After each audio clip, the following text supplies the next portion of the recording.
Hi, I'm Brett Christopherson with USA Today Network Wisconsin, and this is today's Coronavirus 5 and 5, a 5-minute rundown of five of the top stories by our network of journalists who continue to report on the COVID 19 pandemic. We'll lead it off again with the latest numbers in this headline. Just 4% of new coronavirus tests in Wisconsin came back positive. For a second straight day, there were fewer than 200 newly confirmed cases of coronavirus in Wisconsin, and Tuesday's update included another encouraging number. Fewer than 4% of all tests were positive for the virus. Matt Piper has the story. In it, he writes that following Tuesday's results, Wisconsin had met five of six criteria set by Governor Tony Evers to begin a phased reopening of the state.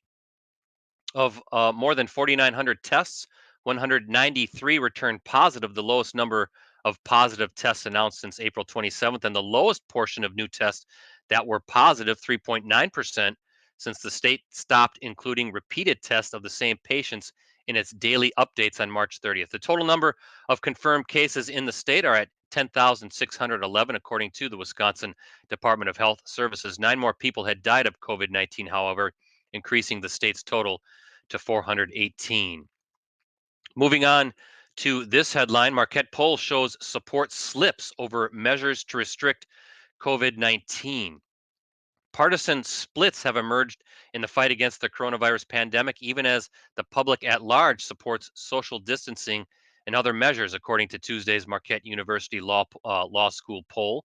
The Journal Sentinel's Bill Glauber and Patrick Marley report that 69% of those polled said it was appropriate to close schools and businesses and restrict public gatherings, while 26% said it was an overreaction. In March, 86% said those measures were appropriate, while 10% said it was an overreaction. Also in March, 83% of Republicans said closures were appropriate compared to 49% in the new poll. Among Democrats, support slipped from 95% in March to 90% in the current poll. The poll of 811 registered Wisconsin voters was conducted May 3rd through the 7th with a margin error of plus or minus 4%. There are more results to check out in the online story.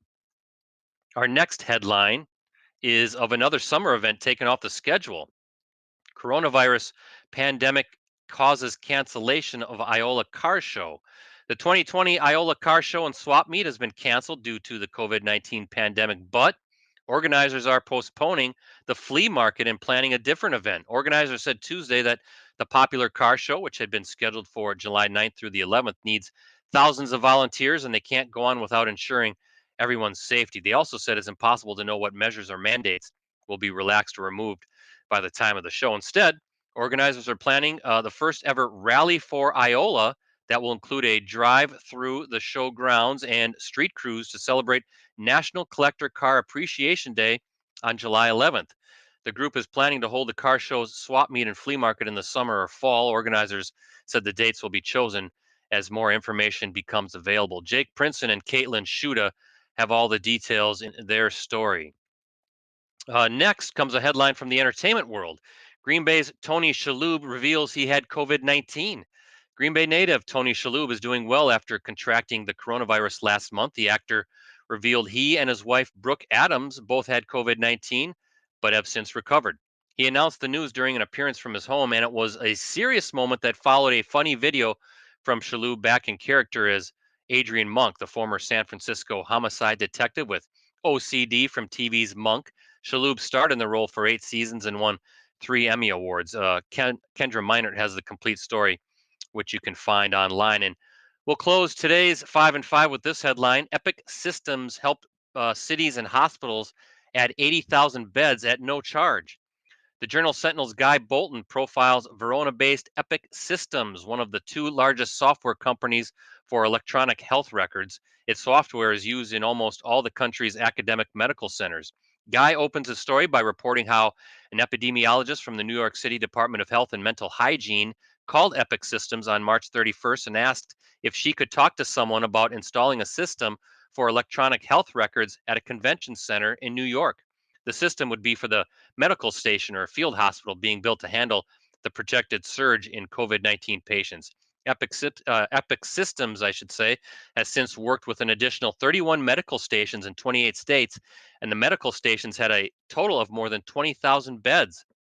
The company also helped hospitals extend their systems for electronic health records to more than 68,000 beds added to prepare for a potential surge in patients. And Epic did it at its own expense. You can read all about it online. Find those stories and more coronavirus coverage on any of our 10 USA Today Network Wisconsin websites and jsonline.com.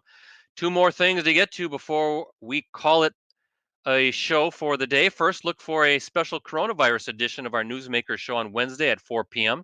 USA Today Network Wisconsin health and science reporter Madeline Heim will be talking with UW Madison epidemiologist Malia Jones about a group she started with a few other women with PhDs in public health to explain the nuts and bolts of the coronavirus pandemic. The show can be seen on our network websites and Facebook pages. You can also ask questions through either our real time chat or the comments section on Facebook. And finally, please sign up for a digital subscription to any USA Today Network Wisconsin website. It's just $39 for the first year and gives you full access on any device, mobile, desktop, and tablet to all our local stories, photos, and videos, plus news and sports from around the state. If you want the most complete, most in depth coverage of what's going on in your community and throughout Wisconsin, we've got it for you. Go to any of our USA Today Network Wisconsin websites and click on the subscribe tab at the top right of the site. Please support local journalism. That's it for now. And as always, be safe.